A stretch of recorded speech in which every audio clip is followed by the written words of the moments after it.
So wait, this was already started? I just hit start. Oh, okay. I just say go ahead.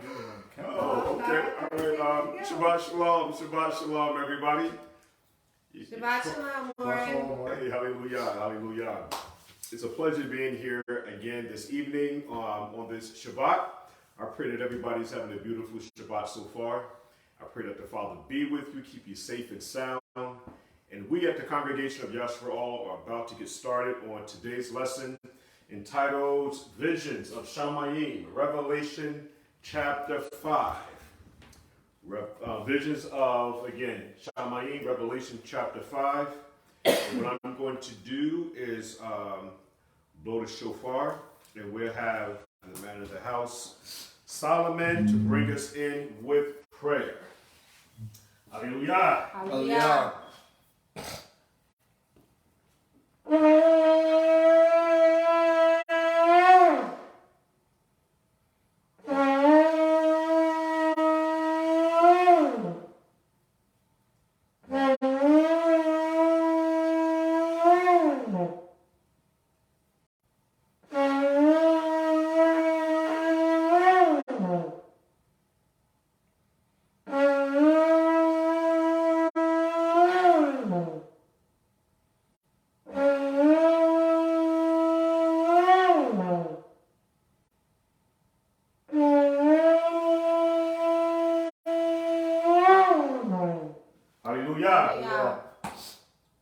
I just want to come before your throne, just thanking you and praising you for letting us make it here today, Father. Thank you for waking us up this morning and let us be able to partake in your set apart Shabbat. I pray that you speak through more today to speak to our hearts, and let whatever words that come from you through him write upon our hearts and help us to apply it in our daily lives.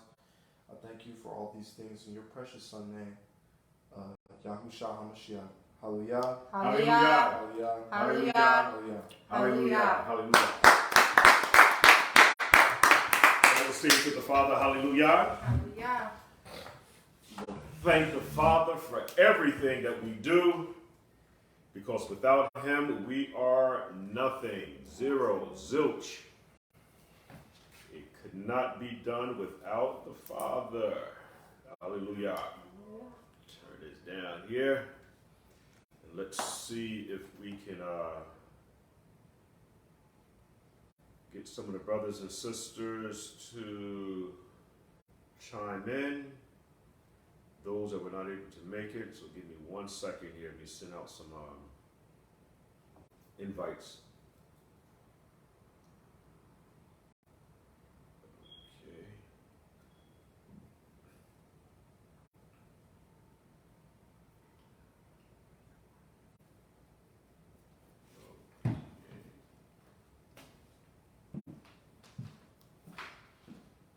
Shabbat Shalom, Abad Yahoo, my brother Abad Yahoo, Shabbat Shalom. And I also want to send out a special blessing to my sister Palal. All right, she's in the hospital right now. She's not feeling well. I pray that the Father Baruch her with a speedy recovery. Yes. And we're going to definitely keep our sister in prayer. She watches the classes, and we just want to make sure that the Father Baruchs her, so she will return back to health.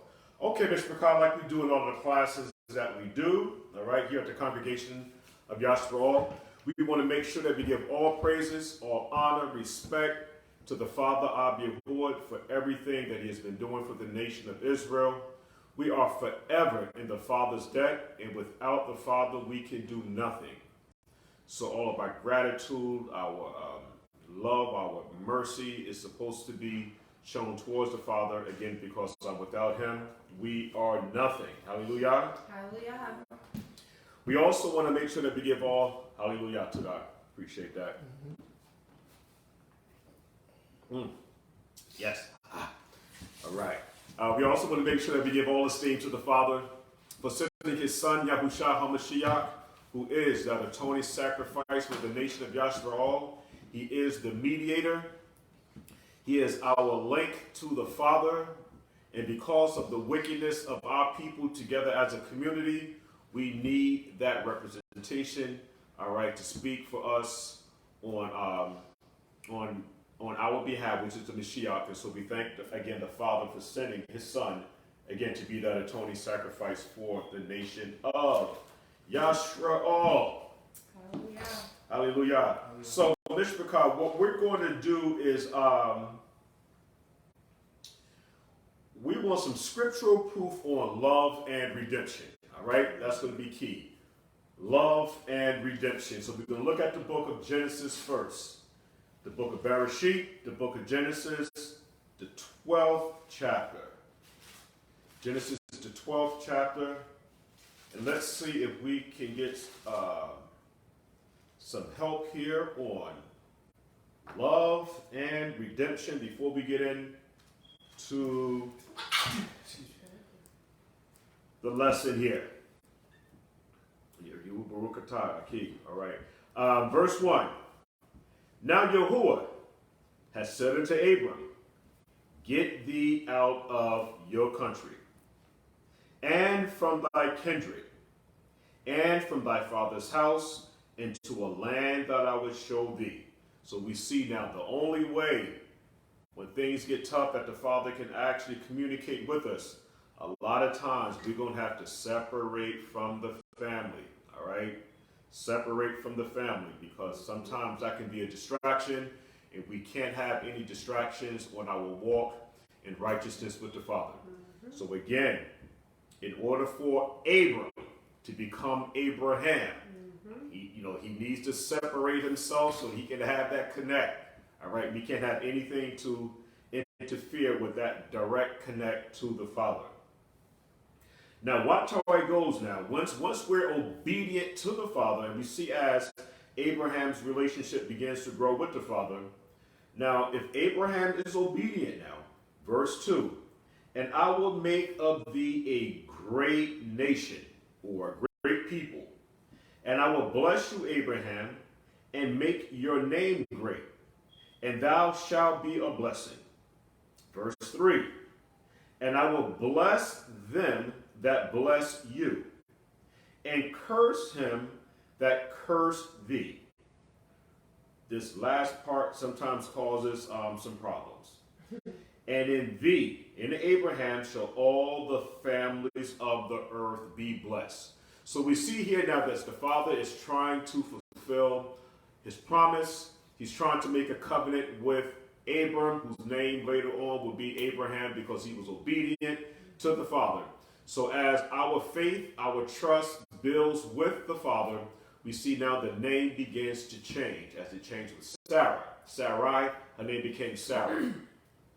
Now, and in thee shall all the families, or all the peoples of the earth be blessed.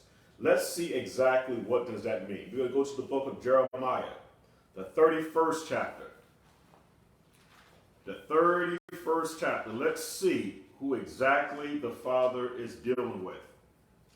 Because we want to break down. We want to see what's going on. In thee shall all the families of the earth be blessed. So who actually is going to be blessed in all of this? We're going to go to the book of Jeremiah. The 31st chapter, Jeremiah, the 31st chapter, verses 1 through 8. Again, Yirmiyahu, the book of Jeremiah, the 31st chapter, verses 1 through 8. And at that same time, saith Yahuwah, will I be the mighty one of all the families of Israel. All right? So we see that the Father is trying to build a relationship with Abram. Again, Abram's name now, after his dedication, we see Abram's faith. His name is now changed to Abraham. And I will make of thee a great nation, and in thee shall all the families of Israel be blessed. Meaning now is that the covenants that were made, beginning with Abraham, Isaac, and Jacob, this is the fulfillment of prophecy. So this family that we're talking about is the 12 tribes of Israel. So there's no mistakes. So let's read it again, one more time. At that same time saith the Father, I will be a mighty one, a husband. I will be that bridegroom of all the families of Israel, and they shall be my people. Thus saith the Father, the people which were left of the sword found grace in the wilderness, even Israel, when I caused Israel to rest. The sovereign hath appeared of old, or from far, unto me, saying, Yes, yea, I have loved thee, which is Israel, with an everlasting love. An everlasting love. So again, our relationships, okay, unfortunately, because nobody wants to hold nobody accountable for anything, every man is trying, or every woman is trying to do whatever is right in their own eyes. Torah only becomes important when you're talking about other people, all right? But when it hits home, and you now have to eat the scroll, all right, where you now have to be judged based upon everything that you've taught, now all of a sudden now it becomes a problem, and for some people, when it becomes a problem, they look for a way out. And this is the reason why in all the classes that I do, I like to always make sure that everybody understands the importance of long suffering, that patience. Okay, this is what the Father had for the nation of Israel. And what destroys a nation is that when two people can't sit down, talk it out, so that we can continue now to build this relationship that the Father wanted us to establish at the very beginning. And so again, that's the reason why I really admire the patience that the Father has had for the nation of Israel, where he never gave up on his bride. So we're talking about an everlasting covenant. Therefore, have I, let me read it the way that they have it in the original. Yeah, I have loved you with an everlasting love. I have extended loving kindness unto thee. Verse 4. Again, I will build or rebuild is the way that it's supposed to be read. I will rebuild thee, and thy shall be built, O Virgin of Israel. So when it says, O Virgin of Israel, we know that we're talking about only a remnant is going to come back into the laws, statutes, and commandments. So this is going to be a virgin now that's going to leave off the shackles of America, or wherever it is that the 12 tribes of Israel are scattered abroad at. And so this virgin now is going to come back and say, listen, you know what? I remember the bridegroom. I remember what happened at Exodus, the 20th chapter. I understand that this is a marriage covenant, and there are severe consequences when you break this marital contract that the Father has with the nation of Israel. All right, we have we're going down to verse 4. And again, I will rebuild thee, and thou shalt be built, O Virgin of Israel. Thou shalt again be born, or be adorned with thy tabrets, and thou shalt go forth in the dance of them that make merry. Verse 5. You shall yet plant vines upon the mountains of Samaria. The planters shall plant, and shall eat them as common things or profane things. And so we're talking about there's going to be a time of where the Father is going to now restore the nation of Israel to her former glory or her former esteem. And so being that the Father is going to give us things in so much abundance, we will be able to plant things, all right, and not really have too much of a care for it, because we know that this is the land that the Father has his eyes on continually now, from day to day, from month to month, to year. So there won't be a shortage of anything, absolutely nothing, because now this virgin now, who is the remnant that will be returning back to the covenant, she will now be in the land of safety. So again, we're talking about rebuilding the nation of Israel. Verse 6, for there shall be a day that the watchmen upon the mountain of Ephraim shall cry, arise ye, and let us go up to Zion unto Yahuwah our Elohim. So we're talking about the reunification here of northern, southern kingdom. So whenever you see Ephraim shall cry, arise and let us go up into Zion, into Yahuwah our Elohim. Or you're talking about the bride, the bridegroom. But thus saith Yahuwah Elohim, sing with gladness for Jacob, and shout among the chief of the nations. Publish you, praise you, and say, O Yahuwah, save thy people, the remnant of Israel. So I believe that if we can, it might be a hard pill for us to swallow, because sometimes it's a hard pill for me to swallow, especially when it gets personal, when you're talking about family members, all right? Because it can get no more personal than family members. But when it begins to say that only a remnant of the people shall be saved, it means just that. When we say a remnant, we're talking about a small portion of a whole. Right. A remnant. We're talking about a crumb, just a handful. Even though Israel is as the sand of the sea, only a remnant is going to come back into the laws, statutes, and commandments. So I just pray that everybody is built for the ride. Behold, I will bring them, which is the remnant now, from the north country, and gather them from the coast of the earth, and with them the blind and the lame, the woman with child, and her that travaileth with child together. A great company return thither. So I just wanted to share with everybody again about the families and who this family is, because it started off with Abram. Abram became a mighty nation, and we're always talking about the 12 tribes of Israel and how this covenant was actually made. Let's go to one more script. Let's look at the book of Ezekiel. The book of Ezekiel, Ezekiel, the book of Ezekiel, the 36th chapter.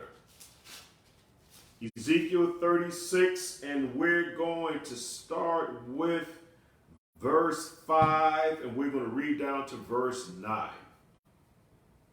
Ezekiel, the 36th chapter, verse 5 through 9.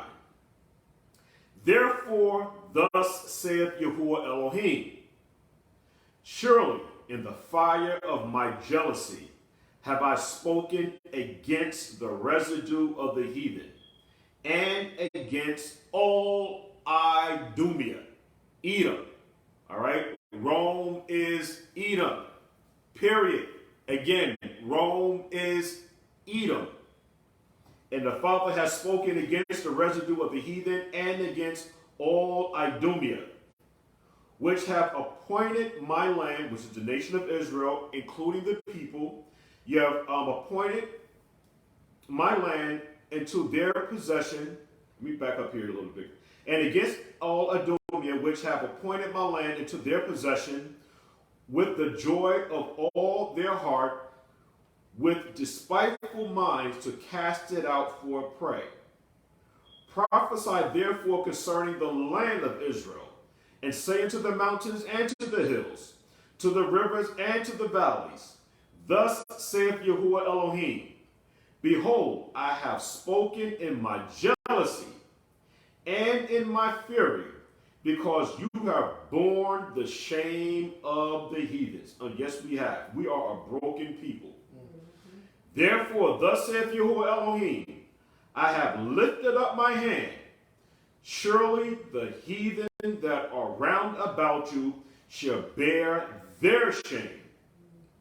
But you, O mountains of Israel, you shall shoot forth your branches and yield your fruit to my people of Israel, for they are at hand to come, or they are soon to come home. And so I just found that so inspirational. When we talk about love, we talk about redemption, and seeing what was the purpose of the Mashiach coming and what is his redemptive role, is that the nation of Israel will be restored. And the Father is not a man that he shall lie. The bridegroom is coming. And we're going to be going through a whole lot of trials and tribulations, but it's very important that we all hold on. We all hold on because the Father's promises are true. We're going to read on. For behold, I am for you, which is Israel, and I will turn unto you, and you shall be tilled and sown. So Israel now will be tilled and sown back into her own land. Right now, we're scattered amongst the four corners of the earth, and the scriptures here is talking about reunification, where the Father now can take his bride and bring her back to the covenant that he made with Abraham, bringing her back to the land of promise. Let's go a little bit further. Let's look at the book of Daniel. All right, before we get into the lesson, let's look at the book of Daniel. Because there's a lot that is going on in Israel, and we want to make sure that we are staying abreast of everything that is going on. And I just want to make sure that whatever it is that I can do to help a brother or sister, to keep them on the right path, I would like to do that. And also, as I teach myself. All right? So we're going to go to the book of Daniel, the first chapter, first verse. I'm going to read from, again, Daniel, the first chapter, verses 1 through 6. Now, this happened in 605 BC. All right, this is when Nebuchadnezzar encamped around Jerusalem, besieged it, and it just made havoc with the city. Again, this is 605 BC. In the third year of the reign of Jehoiakim, he was king of Judah, which is the southern kingdom, came Nebuchadnezzar, king of Babylon, unto Jerusalem and besieged it. And the sovereign gave Jehoiakim, king of Judah, into his hand.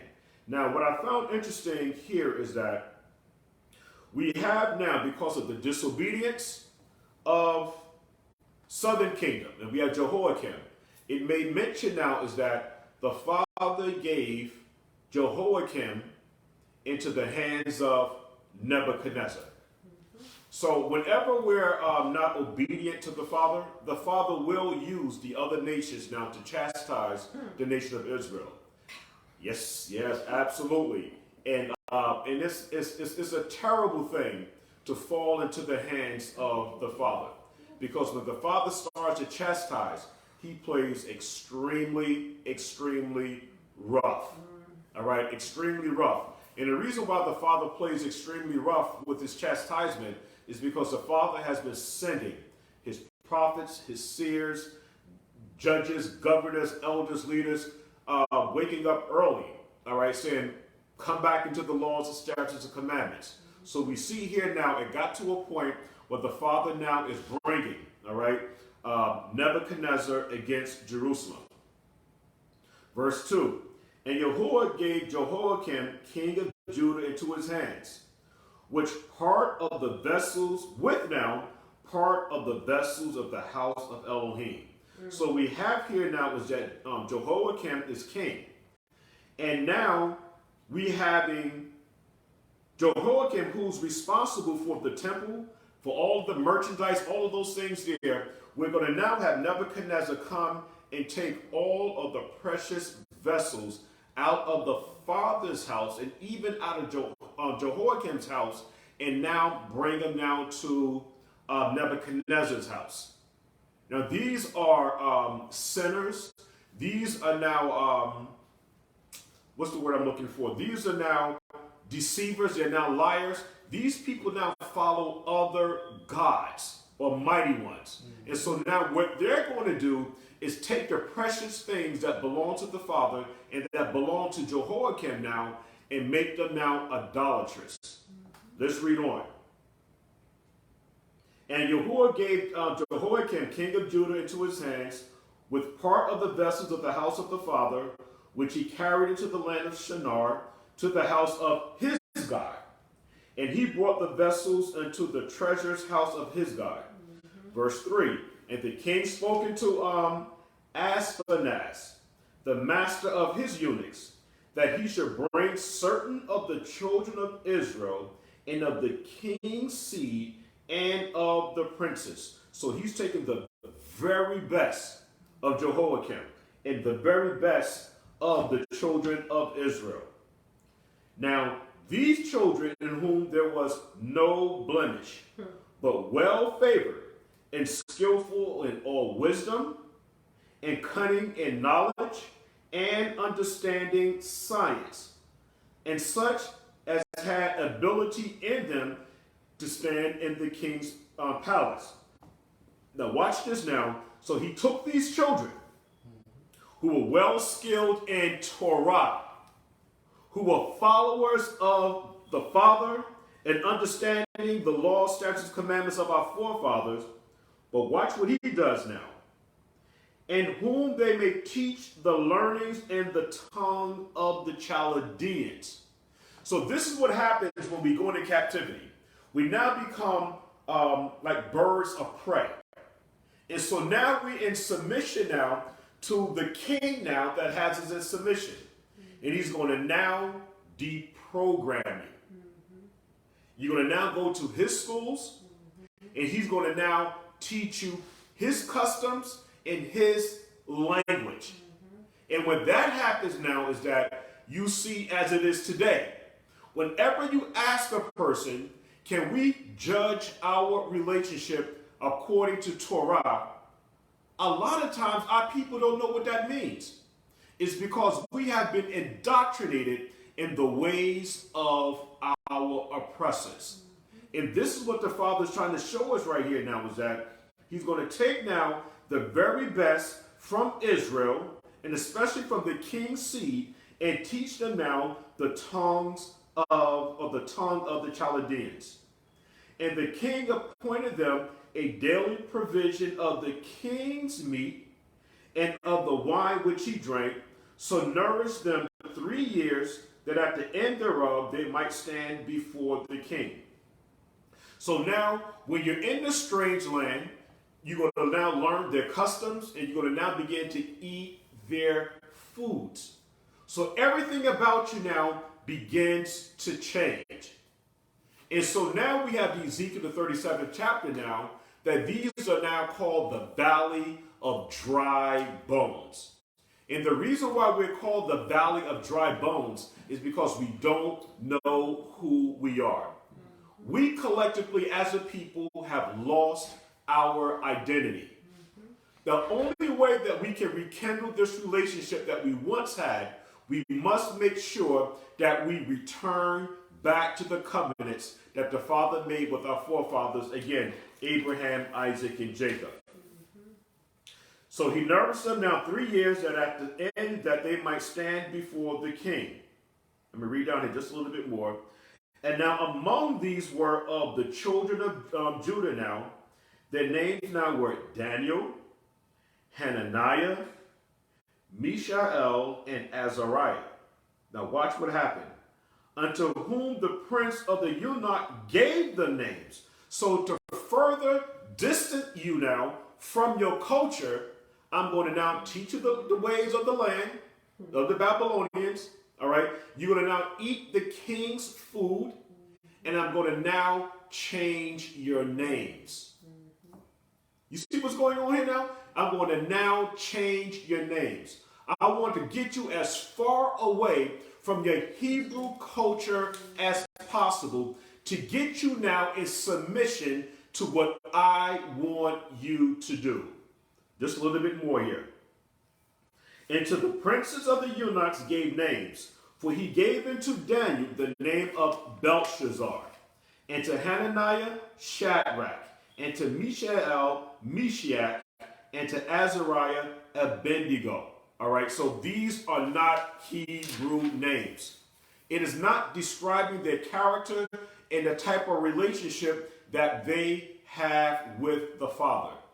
So we're removing the L's. We're removing the fact that Azariah means, the word Azariah means my support or my help comes from Yahuwah. And so to remove them, again, from their culture now, makes them now vulnerable. So I just wanted to bring that out to show again how important it is for us to understand that we are the people of the book. We're talking about redemption. We're talking about love, and making sure that we understand why the Mashiach had to come and why that's going to lead us up now to our Revelations now, Revelation chapter 5. Revelation of the book of Revelations chapter 5. So let's go ahead and go in. And let's continue on with this revelation that the Mashiach is giving John the Revelator, who was on the island of Patmos. He was told to write the vision and send it to the 7 churches that are in Asia Minor, which is the western part of Turkey. Now, we have in verse 1. Let me just read it, and then I'll go ahead and break it down. And I saw in the right hand of him that sat on the throne a book written within, on the backside, sealed within and on the backside, sealed with 7 seals. And I saw a strong messenger proclaiming with a loud voice, who is worthy to open the book and to loose the seals thereof? And no man in heaven, nor, let me back up. And no man in heaven, no man in earth, neither under the earth was able to look upon or open the book, neither to look upon thereon. And I, John the Revelator, wept much, because no man was found worthy to open and to read the book, neither to look thereon.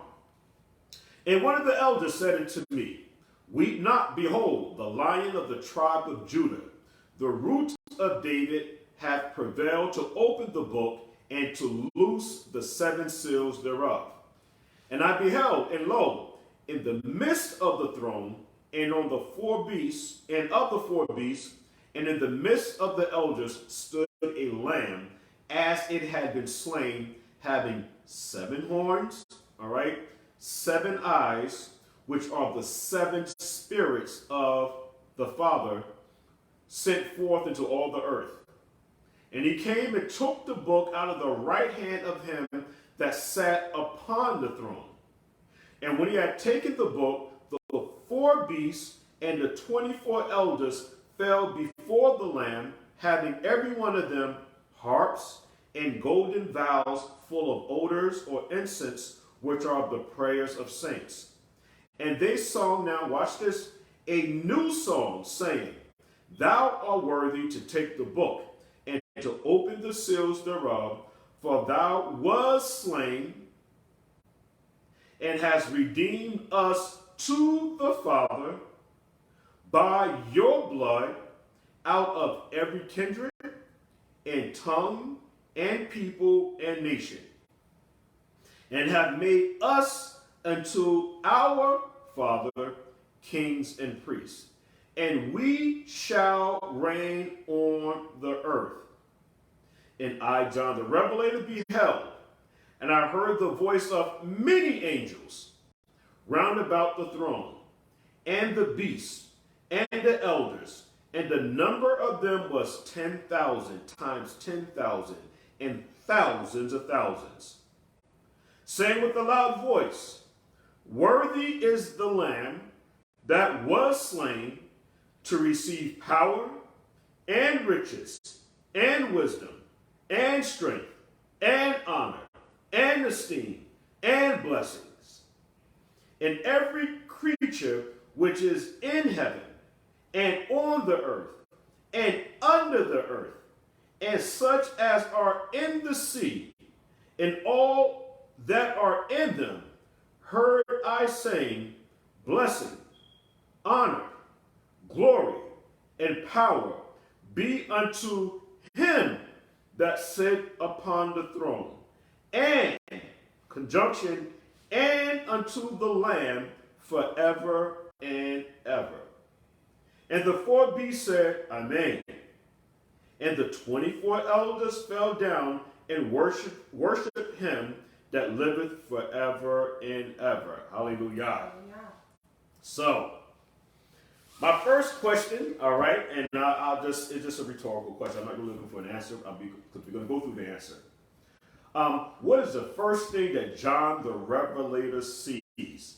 And with reading this, because when we went to Revelations now, the 4th chapter. Last week we had talked about that the word throne, the first thing that John saw when he went through this door or this portal or this gate, he's now in Shamaym and he sees a throne. And that throne represents leadership. Someone has overcome, somebody's actually sitting in this seat, this throne here. So that's a sense of someone sitting in a position of governorship. But we have now in chapter 5, the first thing that John the Revelator sees now is a right hand. And in the right hand of him that sat on the throne was a book written therein. So the right hand does represent strength again and authority. And it represents leadership. And the right hand symbolizes Yahushua HaMashiach, who sits at the right hand of the Father, as he says, sit thou at my right hand until I make thy enemies thy footstool. So that's going to be very important that we understand that there's someone sitting on the throne, which is the Mashiach, and in his right hand there is a book or a scroll, and it's written within and on the backside, and it is sealed with 7 seals. So the purpose of us understanding is sealed with 7 seals means that whatever is in this scroll, whatever is in this book, it has been decreed, it is fixed, it is set, and it can't be changed. So we're looking at now final judgment. And we see this now, this is something that's going to happen in the future. Because like I did last week, what I wanted to share with everybody is that we have now in the book of Revelations, the book of Revelations, the 1st chapter to the 4th chapter, we have now John the Revelator on the island of Patmos. But when you get to the 4th chapter now, it begins to talk about now, he's now seeing what's going on in heaven. And as we understand scripture now, things first must take place in heaven, and then it manifests itself here on earth. Very important.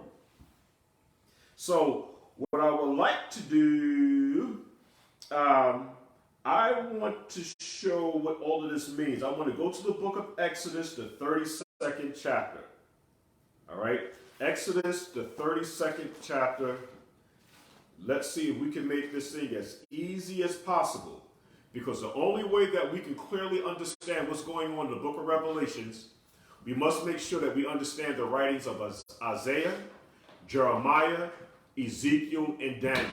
Because all of them now are still talking about the same colossal image that is mentioned in the book of Daniel, the 2nd chapter, when we begin to talk about those 4 metals. When we talk about the Babylonians, the Medo-Persian Empire, the Greeks, and the Romans. That's going to be extremely important in this lesson. So the book of Exodus, the 32nd chapter.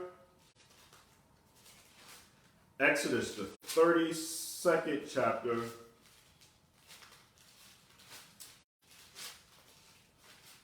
Exodus 32, I'm going to read verses 15 to 16. Watch how this goes. And Moses turned and went down from the mount, and the 2 tablets of the testimony were in his hands. The tables were written on both their sides. So we go back to Revelation, the 5th chapter, and look what John the Revelator sees.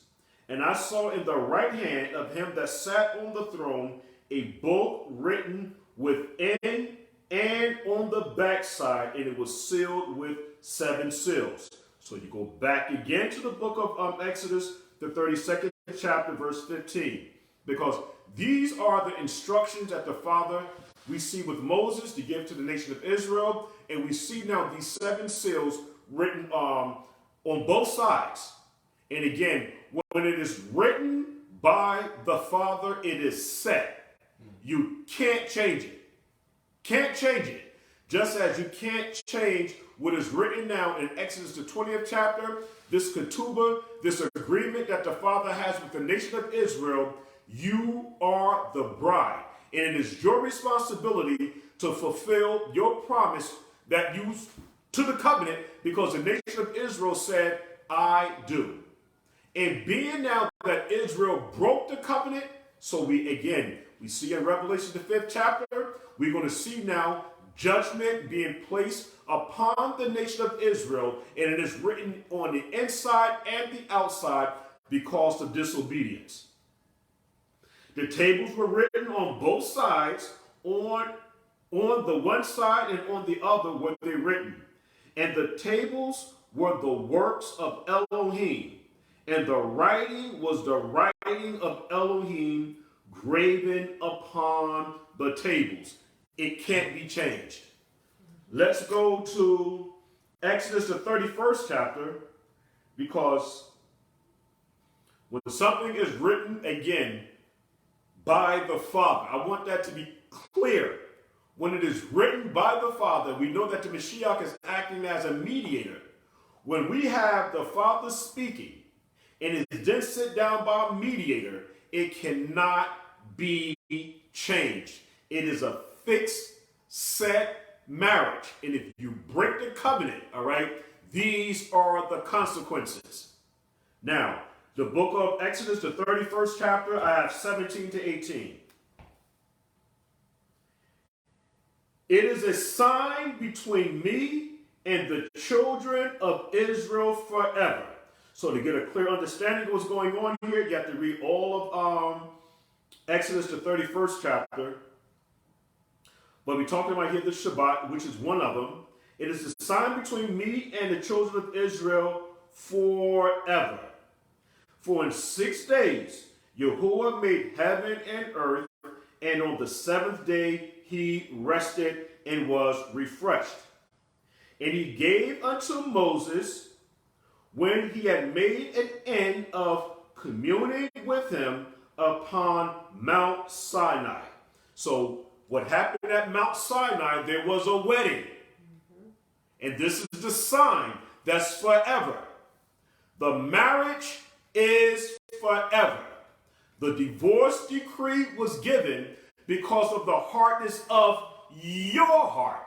Because you're too stubborn to sit down and reconcile, work out the differences that you're having inside of your relationship. So because of the hardness of your heart, because you were about to kill one another. But from the beginning, it was not so. And so every relationship that we see today, especially those of us who say that we know Torah, your wedding vows, your commitment towards one another is supposed to be Torah-based. Meaning now is that the Mashiach said, in the beginning, it was not so. No such thing as divorce. Wasn't there. But right about now, what happens now is that everybody now, or a lot of people, I would say, are looking for a way out. They don't want to be held responsible for their responsibilities. These are the sons and daughters of Israel. Sons and daughters. And like I say a lot, if the Mashiach, after everything that he went through, the beatings, the ripping of his flesh, the punching in the face, the spitting, everything that he went through, and some of his last words were, Father, forgive them, for they know not what they do. Because Israel at that time didn't even understand the time of their redemption. Watch how this goes. And he gave them now, these tablets now, unto Moses, when he had made an end of communing with him upon Mount Sinai, 2 tables of testimonies, tables of stone. Watch this now. These things were now written with the finger of Yahuwah Elohim. You can't get no more concrete than that. These things were written with the finger of Yahuwah. It is binding. And this is the reason why we thank the Father so much for him doing his part in keeping the commandments that he made with our forefathers, Abraham, Isaac, and Jacob. So that whole thing in Genesis, the 15th chapter, and he's teaching upon the Melchizedek order, trying to bring us now into even a better covenant, better promises. Mishpachar, a lot of us are going to have hell to pay. It's one thing if you don't know, but to have come into the knowledge of Torah and to understand the importance of reconciling, understanding the importance of relationship, because we all go through it, all of us. But the goal now is to be a family, and at the end of the day, baby, listen, you know what? This is what it says in Torah, and it has nothing to do with your feelings at all. And to show you that it has nothing to do with your feelings, the Mashiach now brought himself to a level that I can understand and that everybody should be able to understand. He asked the Father, because we had two things going on here. The Mashiach said, if it be my will, because he had asked now that the cup be removed from him. But then there's another will, which is the will of the Father. But if it be your will, again, but we see that the Mashiach had to do the will of the Father. Because the Mashiach, just think about it for a minute. If we understand truly because the Mashiach, he knew what he would have to go through. He knew it. This is the reason why, I forgot the medical term for it, is that they say that a person can be so stressed out where they can actually now find blood droplets now even in the sweat. There's a medical term for it, and it slips my mind right now, but the Mashiach knew that his time was drawing near. Just think about it. The men and women that's on death row, and the countdown comes, and you taking that final walk. Think about it. That final walk to the execution chair. Bro, listen, that's something. I remember my father back in we was younger. We was watching this movie, and it was just bad gangster. They called him Frankie. Frankie was the man. Frankie would kill people. Frankie had, he a stone-hearted person. He was the man of man. Everybody respected Frankie in the streets and even in the prison. Frankie was given a death sentence. And as he's walking down the aisle and everything like that, and all the prisoners are saying, "Go ahead, Frankie, you can do it, Frankie, you can do it, Frankie, Frankie, you the man, Frankie, you the man." Frankie, he's walking, and he's like, "Yeah, I got this, I got this, I got this." Frankie got closer and closer to the electric chair. Frankie broke down and started crying. He broke down and started crying. He didn't want to die. So I just wanted to say is that, the Mashiach, after everything that he went through, knowing what he had to do for the nation of Israel to bring the bride back to the Father again. And how can anybody not have patience and long suffering in trying to make sure that the family stays together? And this is what the Mashiach is trying to do. He wants the family to stay together. We're scattered amongst the four corners of the earth because of disobedience. Now, there's a punishment. There's a decree for disobedience. So let's go back to Revelation.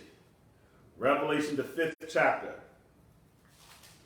And once again, "And I saw in the right hand of him that sat on the throne a book written within..." Wait, 5th chapter, verse 1. Verse 1. Okay. "A book written within and on the backside, and it was sealed with 7 seals. And I saw a strong voice proclaim with a loud voice, 'Who is worthy to open the book and to loose the seals?'" So how important is the book, and how important is the scroll? How important, Mishpachar, is Torah, the book of Ezekiel? What I'm trying to show here, there are consequences when you're disobedient. The book of Ezekiel, the 2nd chapter, verses 8 to 10. Ezekiel, the 2nd chapter, verses 8 through 10. Let's see. Let me just read 1 through 10. 1 through 10.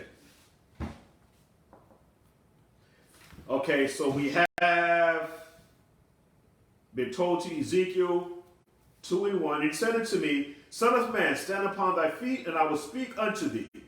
And the Ruach entered into Ezekiel, and when he spoke unto me, and he set me upon my feet, that I heard him that spoke unto me. And he said unto me, Son of man, I send thee to the children of Israel, to a rebellious nation that have rebelled against me. They and their fathers have transgressed against me, even to this very day. And we're going to make this relevant. All right? Make it relevant. August the 14th, 2021. To this very day. To this very day, the children of Israel are impotent children and stiff-hearted. I do, Ezekiel, send you unto them, and you shall say unto them, Thus saith Yahuwah Elohim. And they, whether they will hear, watch this now, and they, which is the nation of Israel, whether the nation of Israel will hear, or whether the nation of Israel will forbear. For they are a rebellious house. For they are a rebellious mishpachah. For they are a rebellious bride. A rebellious people. Okay. Yet shall they know that there have been a prophet among them. And thou, son of man, be not afraid of them. Some people you have to cut off. Mother, father, brother, sister, son, daughter, best friend. Some people you have to cut off. All right? They can't stand in the way of your progress, your relationship with the Father. So again, and thou, son of man, be not afraid of them. Neither be afraid of their words. Though rebels, or some have briars, though they are rebels and thorns, this is how he's describing Israel. As briars or rebels and thorns be with thee, and thou dwellest amongst scorpions. But be not afraid at their words, nor be dismayed at their looks, though they be a rebellious house. And thou shalt speak my words, which is Torah, unto this rebellious house, whether they will hear or whether they will forbear. Again, the Father is sharing with us, for they are most rebellious, or very rebellious. But thou, son of man, hear what I say unto thee. Be not thou rebellious like that rebellious house. Open thy mouth, and watch this now, and eat that I give thee. Now, whatever it is that you eat, you become what you eat. What the Father is asking for us to do is to eat the Torah. All right? You now become an image of what you're eating. The Mashiach was in the image of the Father. So we know now that if you have seen the Mashiach, you have seen the Father. And this is how we're supposed to be inside of our relationships. The man represents the woman represents the man. It also went to children. That's called a well-rounded household. And of course, there's going to be problems. But at the end of the day, eat the book. As they say, eat the cake. Eat it. All right?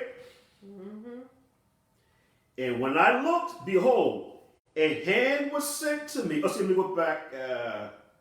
Verse 8. But thou son of man, hear what I say unto thee. Be not thou rebellious like that rebellious house. Open thy mouth and eat that I give thee. And when I looked, behold, a hand was sent unto me, and lo, a roll of a book was therein, and he spread it before me, and in it was written, in and without, and there was written out in this book, in this scroll, lamentation, mourning, and woe. So when we go now back to the book of Revelation, what we're going to be sharing here now is that once we get past the opening of the seals, the book or the scroll is now open.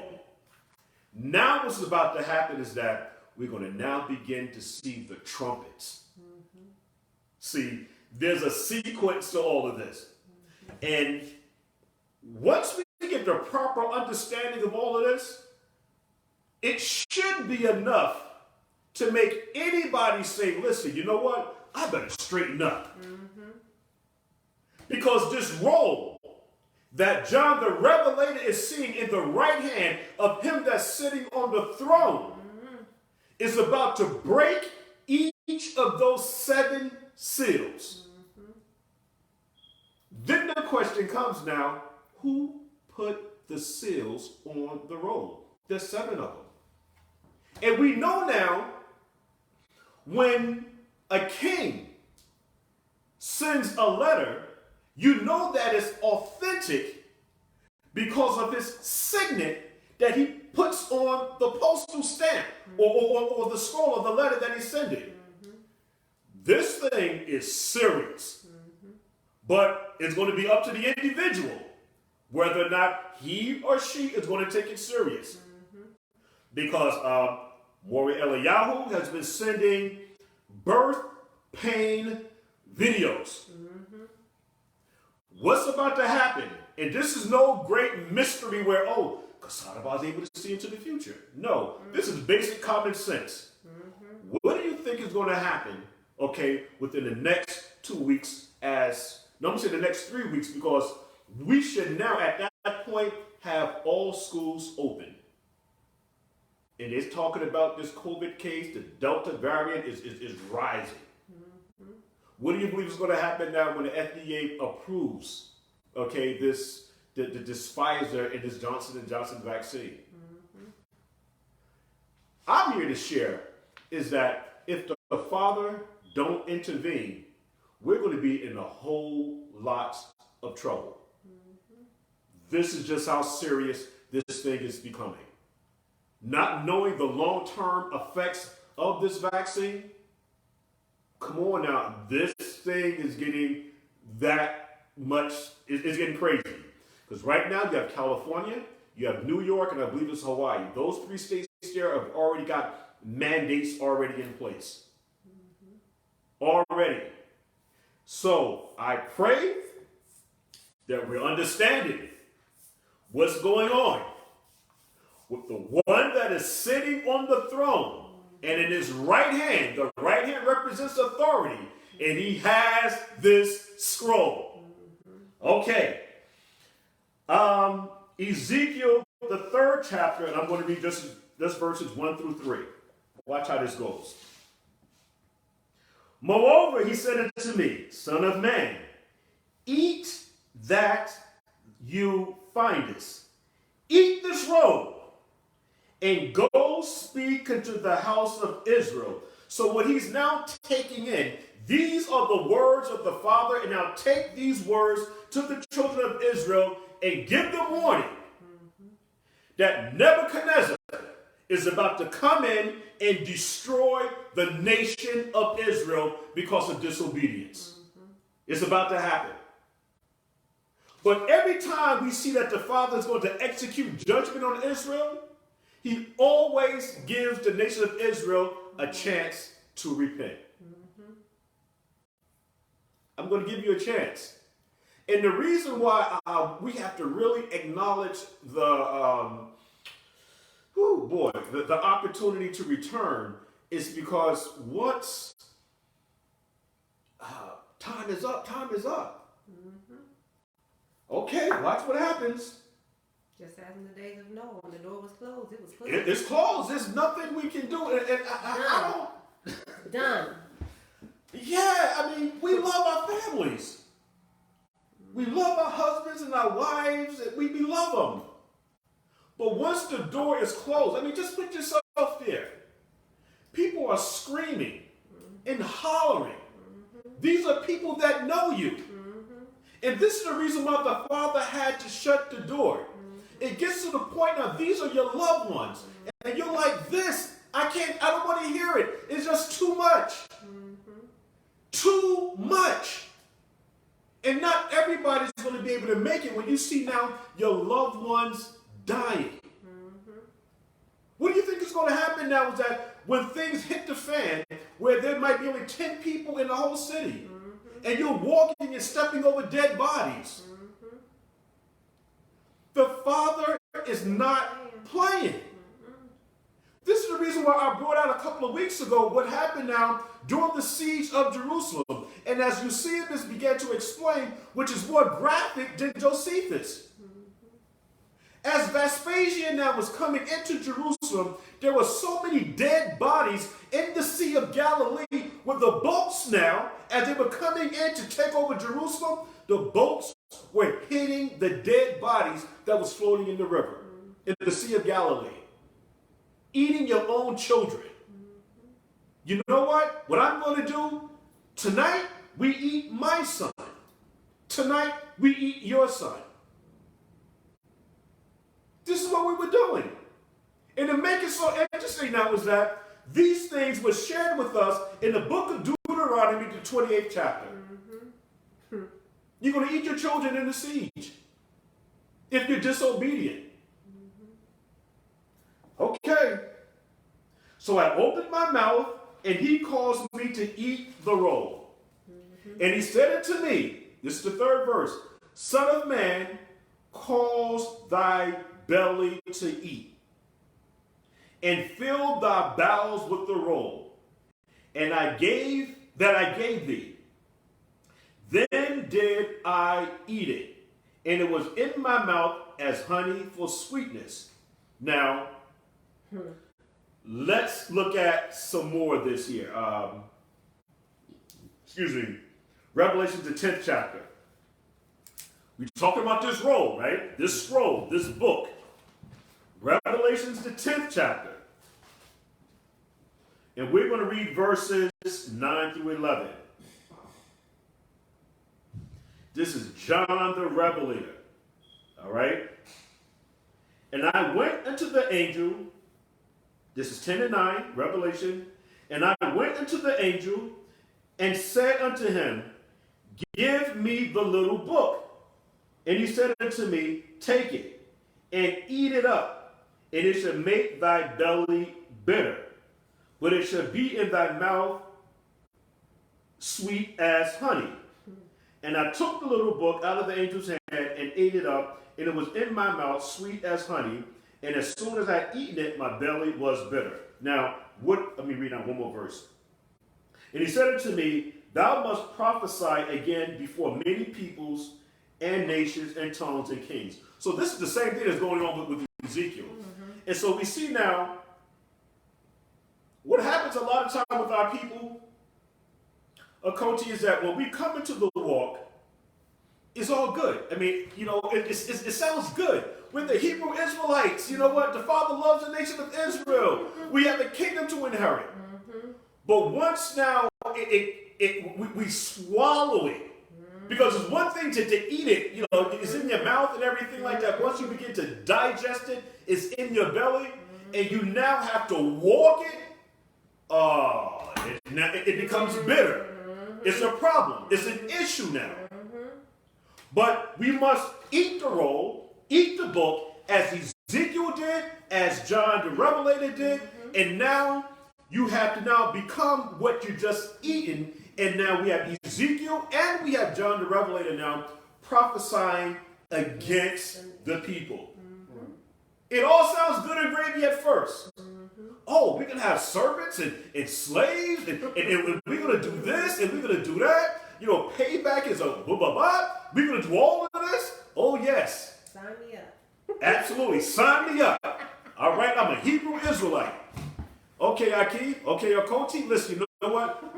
Before we go any further, we have to read the fine print. Mm-hmm. You're going to have to be submissive to Torah. Mm-hmm. Well, hold up now. Wait a minute. All of it. Yeah, all of it now. I'm not even finished yet. But you're going to have to read the fine print. You are a married people. We are the bride to the bridegroom. And when there's disobedience, there must be chastisement. Mm-hmm. Back to the book of Revelation. Back to the book of Revelation. We cannot make this up. This is Revelation, the second chapter. This is the fifth chapter, verse 2, excuse me. And I saw a strong messenger proclaiming with a loud voice, who is worthy to open the book and to loose the seals thereof? What this means, Israel, is that actually Israel is about to be judged. So we see now when the Mashiach, or during his first ministry, we have the Pharisees, the scribes, the Sadducees, and the Romans. They were actually judging the Mashiach. And we can see that now on a physical level. But on a spiritual level now, we see now the Mashiach was actually judging Jerusalem. All right? They were being judged. And let's prove that. Makoti, if you could do Matthew, the 21st chapter, verse, let me see.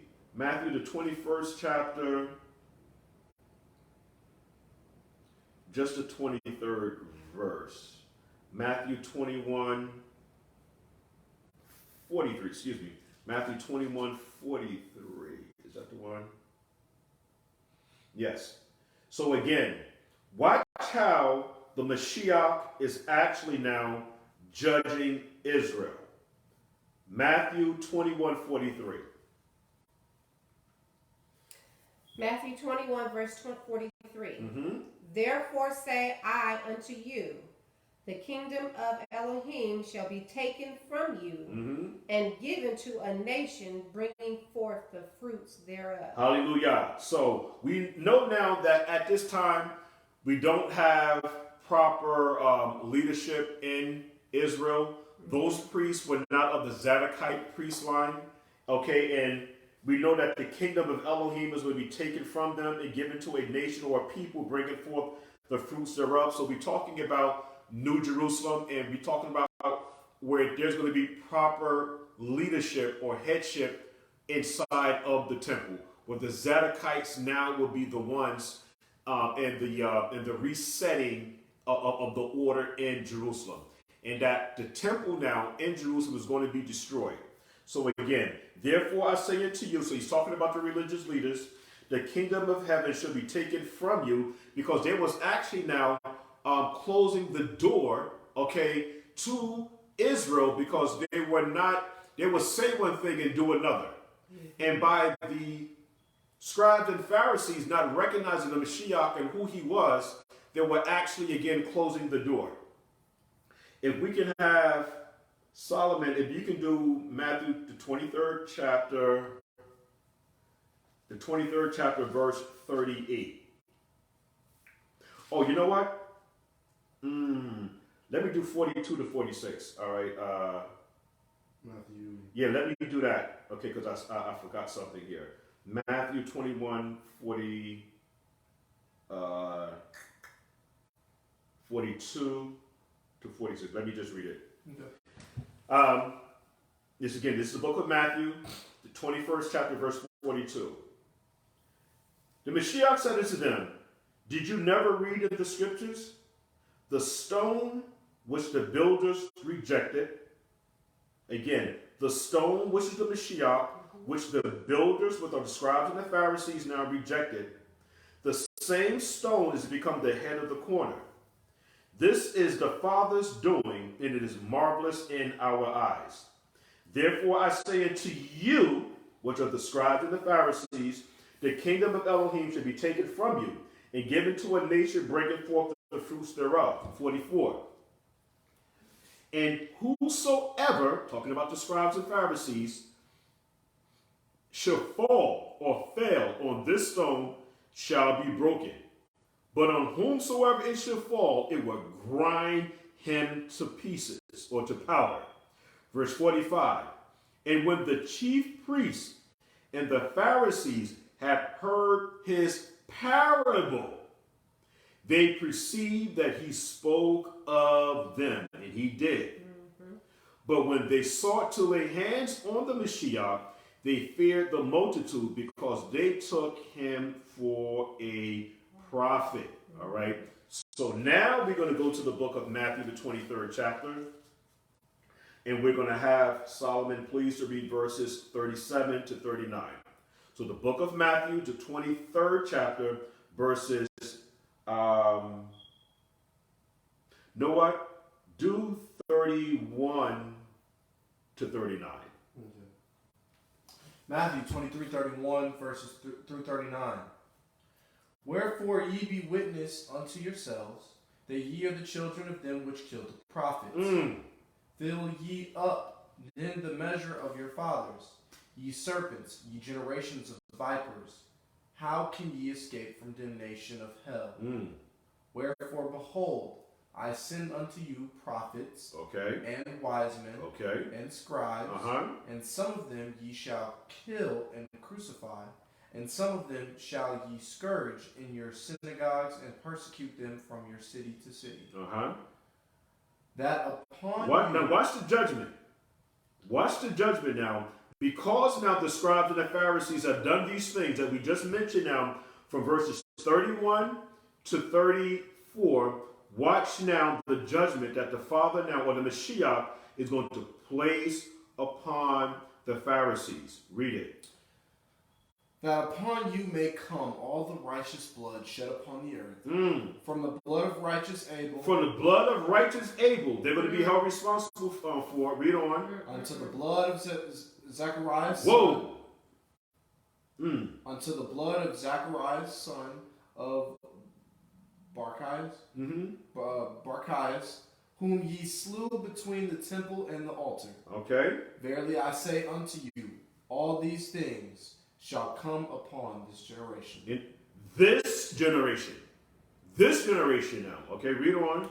O Jerusalem, Jerusalem, thou that killest the prophets and stonest them which are sent unto thee, how often would I have gathered thy children together, even as a hen gathereth her chickens under her wings, and ye would not return. They would not. Read on.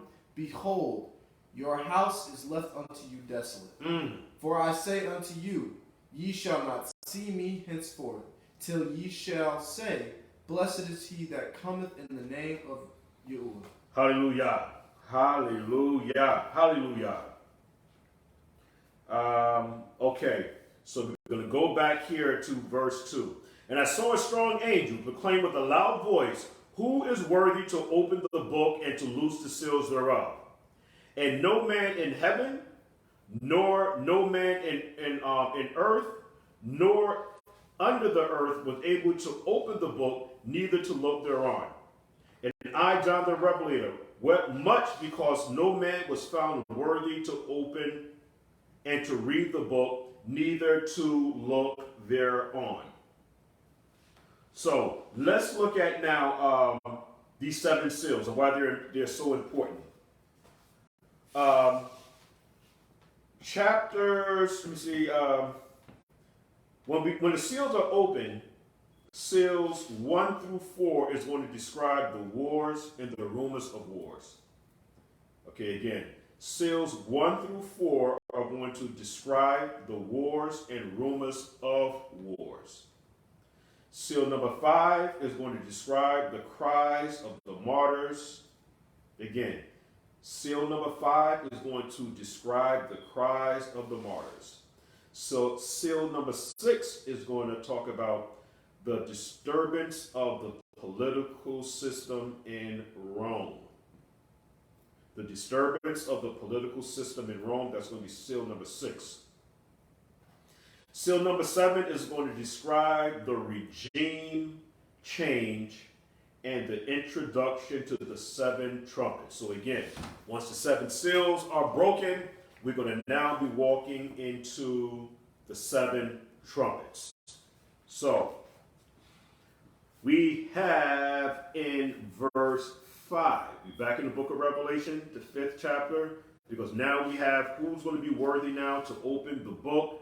We have John the Revelator, okay? He begins to weep because no man in heaven, no man in earth, and nothing under the sea was able or found themselves qualified to actually open or break the seals to open the book. So again, you would have to break the seals, obviously, to open the book. Mm-hmm. And one of the elders, one of the 24 elders now, we talked about the 24 elders.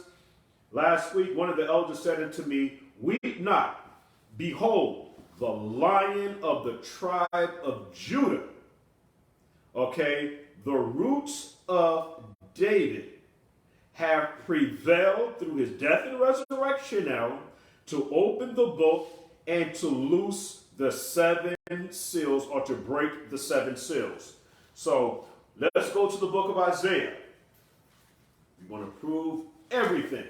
The book of Isaiah, the 53rd chapter, and we're going to start at verse 2. Isaiah 53,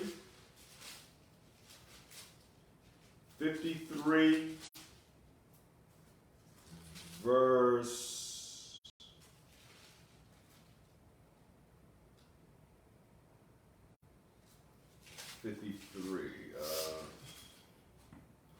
53 verse 2. Isaiah 53 verse 2? Yeah, let's start at 1 and 2. And what we're doing now is we're springboarding off of verse 5. And one of the elders said unto me, weep not, behold, the Lion of the tribe of Judah, the root of David, have prevailed to open the book and to loose the 7 seals thereof. You link that up now with, again, Isaiah, the 53rd chapter, verses 1 through 2. Who hath believed our report? Which is a question. And to whom is the arm, which represents strength and authority, of Yahuwah revealed? For he, this person now, shall grow up before him as a tender plant. You're talking about the root of David now. Who is this? For he shall grow up before him as a tender plant, and as a root out of a dry ground. But in Revelation verse 5, it talks about the root of David. Here in Isaiah, the 53rd chapter, it says that this one is going to grow up as a root out of dry ground. He had no form, no comeliness, and when we shall see him, there is no beauty that we should desire him. One more verse. He is despised and rejected of men, a man of sorrow and acquainted with grief, and we hid as it were our faces from him. He was despised and we esteemed him not. The book of Hebrews 7:14. Solomon, if you can get that one for me. The book of Hebrews. The book of Hebrews 7:14.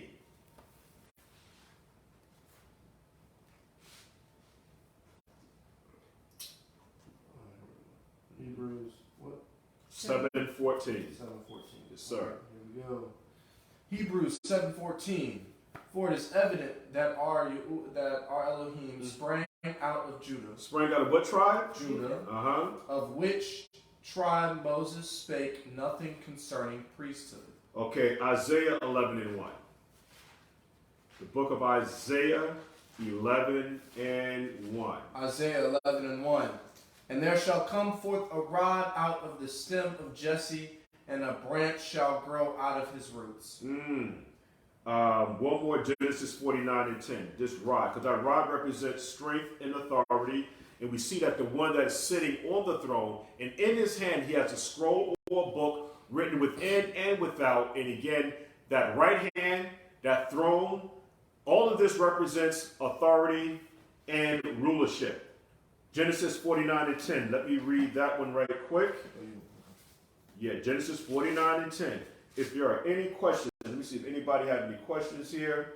We have our sister Sharon. Hallelujah. She's on the line with us. Koti, it is a pleasure as always to have you here with us. All right, it's always a pleasure. The book of Genesis, the 49th chapter. Genesis, the 49th chapter. 1 second. Here we go. Genesis 49. The scepter, which is rulership, the rod of authority now. The scepter should not depart from Judah, nor a lawgiver from between his feet, until Shiloh comes, which represents the Mashiach, until Shiloh comes. And unto him shall the gathering of the people be. All right? Unto him shall be the gathering of the people. Verse 6. And I beheld, and lo, in the midst of the throne, and of the four beasts now, stood a lamb as it had been slain, having 7 horns. If you can go to the book of Joshua, please. The book of Joshua, the 6th chapter, verses 4 through 5. Let's look at these 7 horns here. The book of Joshua, let me see, I want to pull it up to the book of Joshua, the 6th chapter.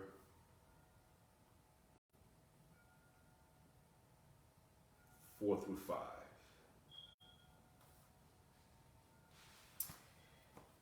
All right, Joshua 6, verse 4. Hold on, no, I always do this. 1 through 5. 1 through 5. 1 through 5. So we can. Okay, Joshua 6, verse 1.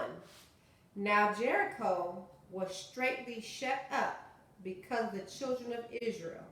None went out, and none came in. Mm-hmm. And Yahuwah said unto Joshua, See, I have given thee into thy hand Jericho, Okay. and the king thereof, and the mighty men of valor. Hallelujah. And he shall compass the city, all ye men of war, and go round about the city once. Okay, once. Thus shalt thou do 6 days. Okay, all right. So Jericho is shut up. Israel is about to take the land, and the Father has already told now Joshua is that the land, the people, the king, all of that's yours. We're going to destroy all of that. But he's given now specific instructions, because what we're trying to do now is look at these 7 horns. And you should compass the city, all the men of war, round about the city once.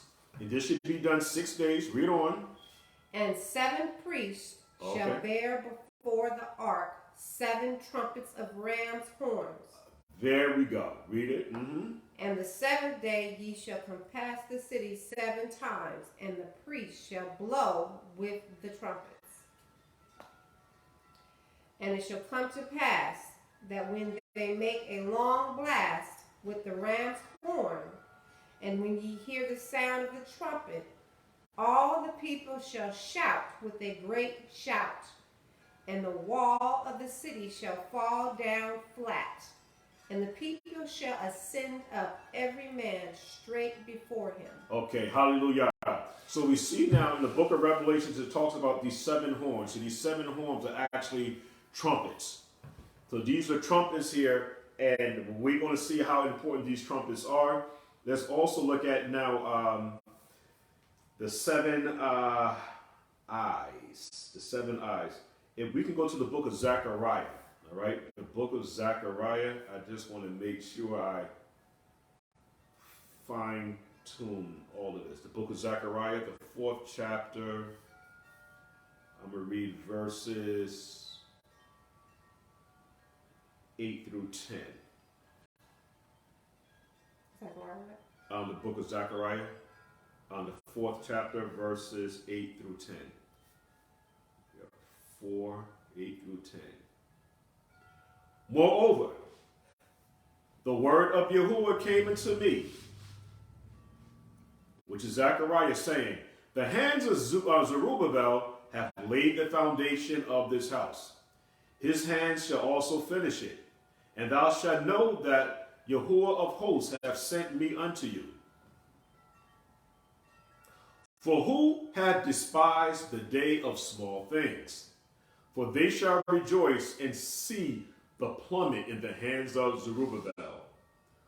With those 7, they are the eyes of Yahuwah, which run to and fro through the whole earth.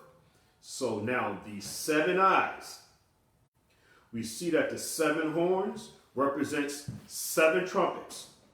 The 7 eyes now are the eyes of Yahuwah, which run to and fro throughout the earth, meaning there's nothing hid from the Father. Nothing's being hid. There's a messenger writing down every single thing that we do and say and even think.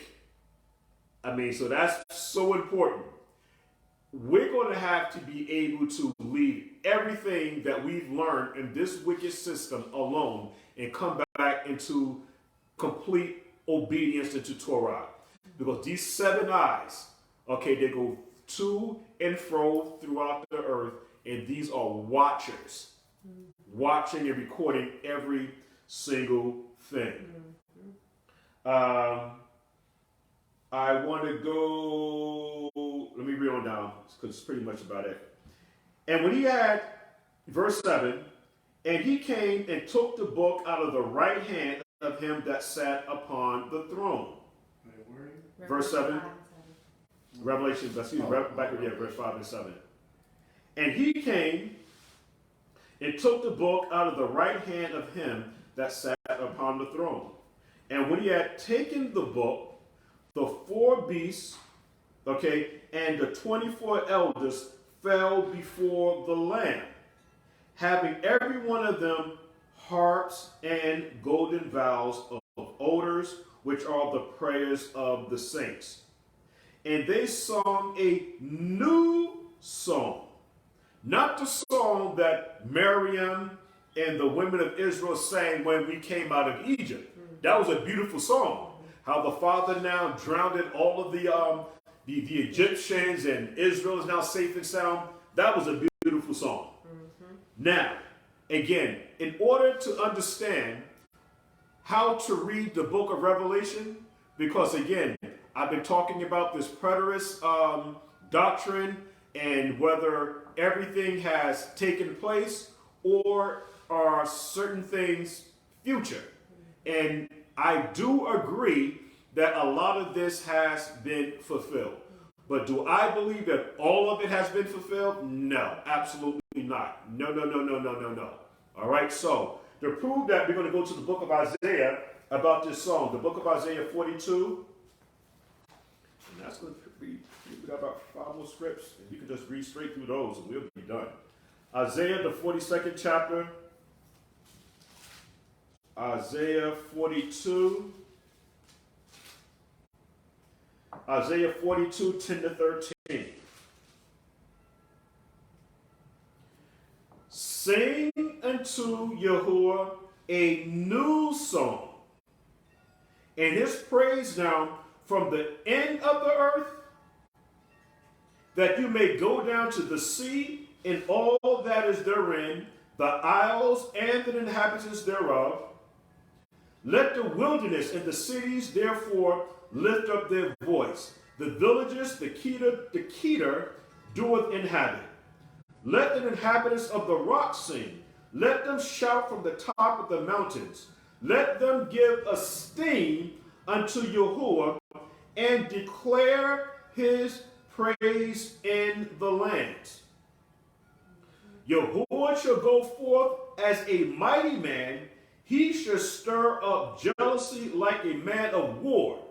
He shall cry, yea, his roar, he shall prevail against his enemy. So this new song is a song of redemption where everyone from one end of the earth to the other end of the earth now will praise the Father, Ab Yahuwah, recognizing now the redemptive role also of Yahushua HaMashiach and how important it is for us to understand and respect the one that's on the throne, because those in Shamaym respect the Father and they respect the Mashiach because he was once dead, he's now alive forevermore, and the 4 beasts and the 24 elders and the 24 singers are singing with their harps now a new song. Now, verse 9, and they sung a new song saying, thou art worthy to take the book, which is the Mashiach, to open the seals thereof. Now, all hell's about to break loose, and we'll talk about that in Revelation, the 6th chapter, next week. Thou art worthy to take the book and to open the seals thereof, for thou was slain. And watch this now, and hast redeemed us to the Father by your blood, out of every kindred and tongue and people and nation, and has made us unto our Father kings and priests, and we shall reign on the earth. Once this is done, because again, we have now this, what's going on here is all of this establishment going on in heaven first. Once everything is in its proper order in earth, in heaven, then we will begin to see now the works and the unveiling of the destruction of what's going to happen here on the planet Earth. Because last I heard, the adversary is still ruling. All right, he is still ruling, and the Father is giving the Son this dominion. So once again things are done in heaven, we're going to begin to see now, as we're having now, the birth pains here, where we're going to see now the destruction of the Greco-Roman Empire. And this metal is so important because, again, we have the Babylonians, was the first metal. Then after that, we have the Medo-Persians. And the Medo-Persian Empire now is only a daughter of Babylon. After the Medo-Persian Empire, we have the Greeks. And the Greeks now are a mirror image, but in a worse way than the Medo-Persians and the Babylonians. And then we have the worst of them all. The worst of them all, which are the Romans. And the Romans are still in existence and power today, and their symbol is the eagle. And so when we see now documentation where they say that Rome was destroyed in 476 AD, my argument, and we'll talk about this later now, is that that deadly wound was healed. And that symbol of the eagle, okay, is still here today on the flag posts of the American flag. That eagle is still there. It even tells us now in the book of Deuteronomy, 28th chapter, that I'm going to send a nation against you now that flieth as fast as the eagle flieth, a nation of people whose tongue you will not understand. You can't make this up. Okay, let's finish this up here. Not only on the flag of the United States, it's on the flag of every European country. Hallelujah. Absolutely. Great point. Great point, Okoti. Very, very good. Hallelujah. Verse 11. And I beheld, and I heard the voice of many angels or messengers around about the throne, and the beasts, and the elders. Now watch how many angels these are. And the number of them was 10,000 times 10,000. And thousands of thousands. So we have over 100 million. Over 100 100 million.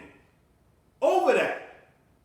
Angels now in submission to the one that was dead, okay, that is now resurrected, that is now sitting on the throne, and everybody is paying homage now to the Mashiach. Now, to show you now, again, the only way that you can understand Revelation is, again, Jeremiah, Isaiah, Ezekiel, and Daniel. This will be very important. Daniel 7 and 10.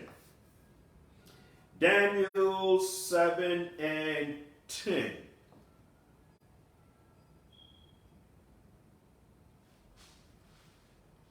Daniel, the 7th chapter, verse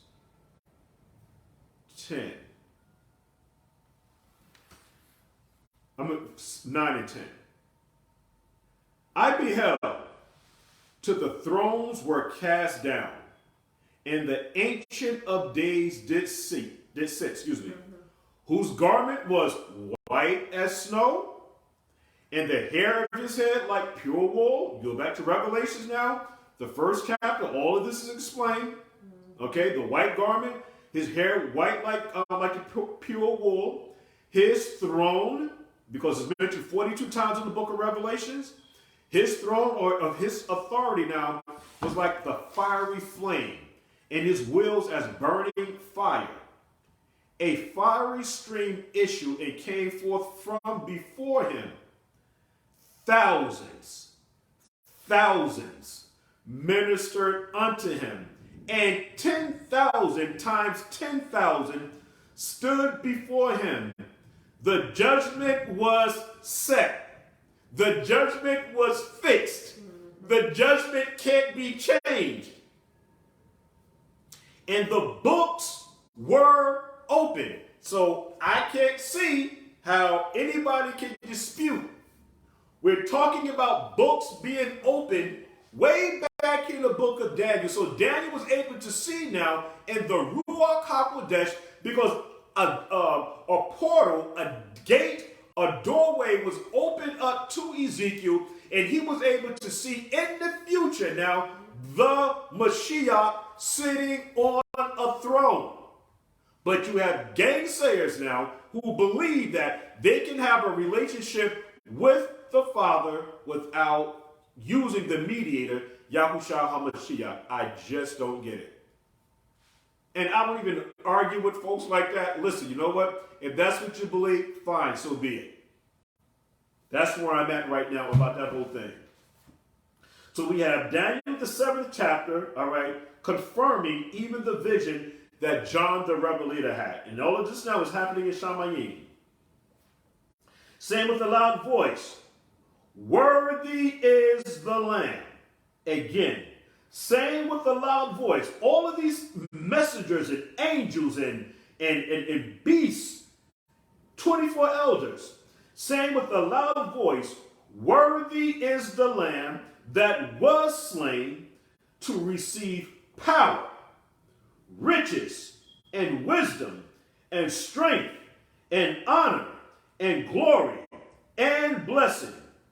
And every creature which is in heaven, and on the earth, and under the sea, and such as are in the sea, and all that are in them, heard I, John the Revelator, saying, blessing, honor, glory, and power be unto him that sitteth upon the throne, and unto the Lamb forever and ever. And the 4 beasts said, Amen. And the 24 elders fell down and worshipped him that lived forever and ever. Hallelujah. Hallelujah. Hallelujah. Let's see if we have any questions. A sister says, I can't see her comments. King's Son reigns all about in the temple. Hallelujah, hallelujah, hallelujah. So, Mr. Bakar, I want to thank everybody for taking time out of their busy schedule to congregate with the congregation of Yashra'al. It's always a pleasure, all right? If anybody feels moved by the Ruach to help the congregation of Yashra'al with some things that we're trying to do, you can cash at me at, let's see here, I'll put it down here on the board. Sometimes I'll be forgetting my cash app. Let's see.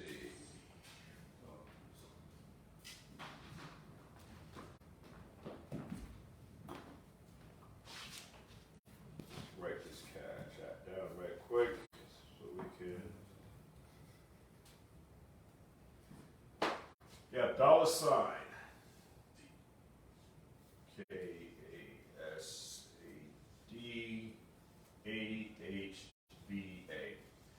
Your free will offerings will be gladly appreciated, okay, as we move towards building better quality with our filming, all right?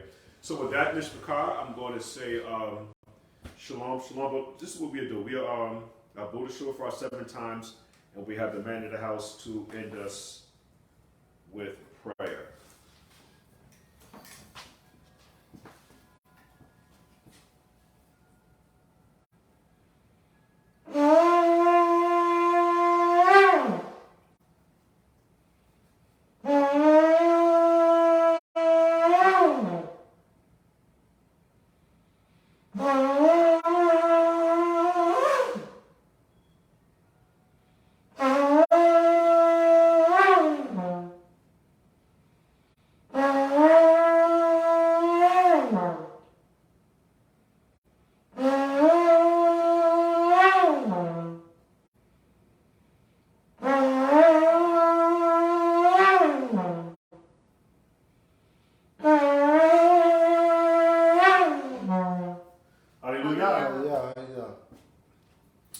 DW, I just want to come before your throne, just thanking you, praising you again for letting Maury be able to come here and teach us, Father.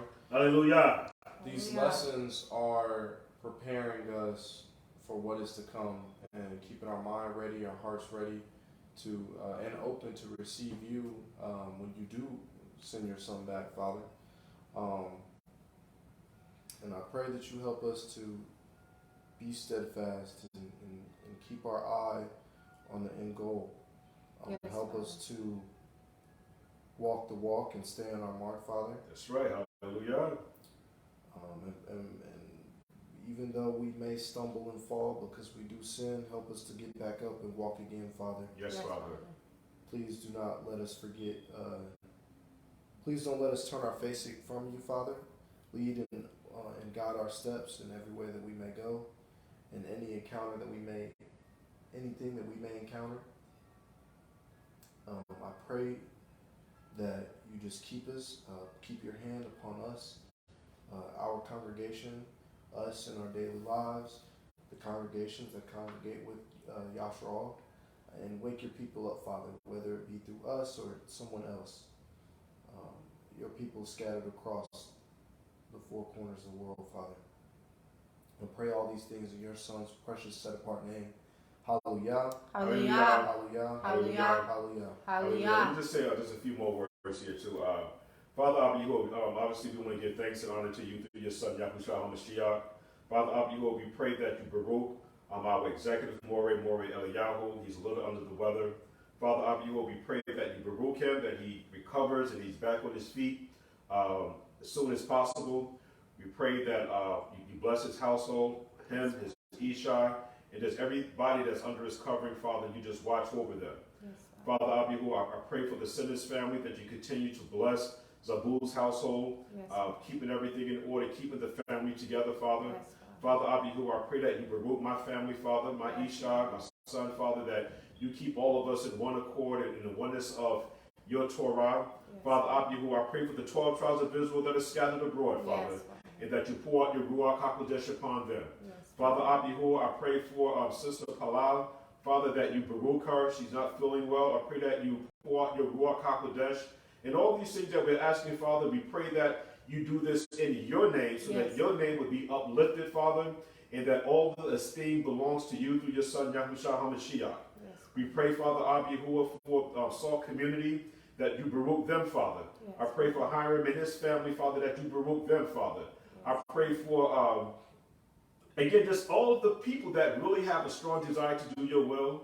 And we ask all these things as we have Solomon said, in the Father's name, through his Son, Yashra'al HaMashiach, we pray. Hallelujah. Hallelujah. All right. Yes, hallelujah, hallelujah, hallelujah, hallelujah.